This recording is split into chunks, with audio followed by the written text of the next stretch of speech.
ാൾ തിരുപ്പാവൈ പാസുരം 12.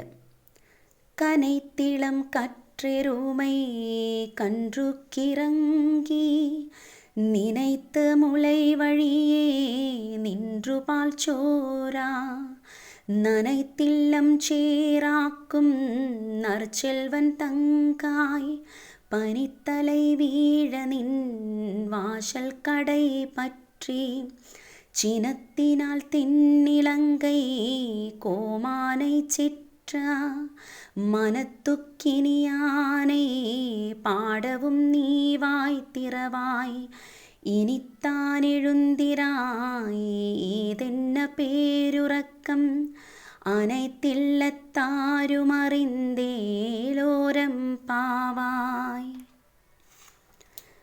അഭിജാതയായ ഗോപികയെ ഉണർത്തിയ ശേഷം ധനാഢ്യനായ ഒരു ഗോപന്റെ സഹോദരിയായ ഗോപികയെ തുയിലുണർത്തുന്നു. സൽഗുണസമ്പന്നനായ ഈ ഗോപൻ കണ്ണന് പ്രിയപ്പെട്ട കൂട്ടുകാരനായിരിക്കാം. അപ്രകാരമുള്ളവന്റെ സഹോദരിയായ നീ ഉറങ്ങിക്കിടക്കുകയോ? മുൻ പാസുരത്തിൽ മറ്റൊരു ഗോപികയുടെ വീട്ടുമുറ്റത്ത് ചെന്ന് പാടിയുണർത്തിയ നായിക ഇപ്പോൾ തലയിൽ മഞ്ഞു വീഴുമാറ് പുറംവാതിലിൽ നിന്നതിനു കാരണം കറവപ്പശുക്കൾ കന്നിനെയോർത്ത് ചുരത്തിയ പാലുകൊണ്ട് വീട്ടുമുറ്റം നനഞ്ഞു ചേറായതാണ്. പുറംവാതിൽ കതക് തുറക്കാത്തതല്ല. വ്രതാനുഷ്ഠാനോദ്യുക്തരായ ഈ ഭജന സംഘത്തെ സ്വീകരിക്കാൻ തൽപരയായ സഖിയാണ് ഈ വീട്ടിലെ ഗോപിക.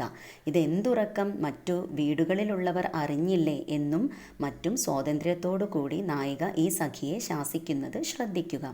ഈ പാസുരത്തിലെ പെൺകിടാവിനെ വിളിച്ചുണർത്തി കഴിഞ്ഞപ്പോഴേക്കും നേരം പുലരാറായതിനാൽ അധികം പെൺകിടാങ്ങളും ആർദ്രാവ്രതത്തിൻ്റെ ചടങ്ങുകൾ ആചരിക്കാനുള്ള പാവൈക്കളത്തിലേക്ക് പോയി. ഏതാനും പെൺകിടാങ്ങൾ മാത്രം ശേഷിച്ച വീടുകളിൽ ചെന്ന് സഖിമാരെ ഉണർത്തുന്നു.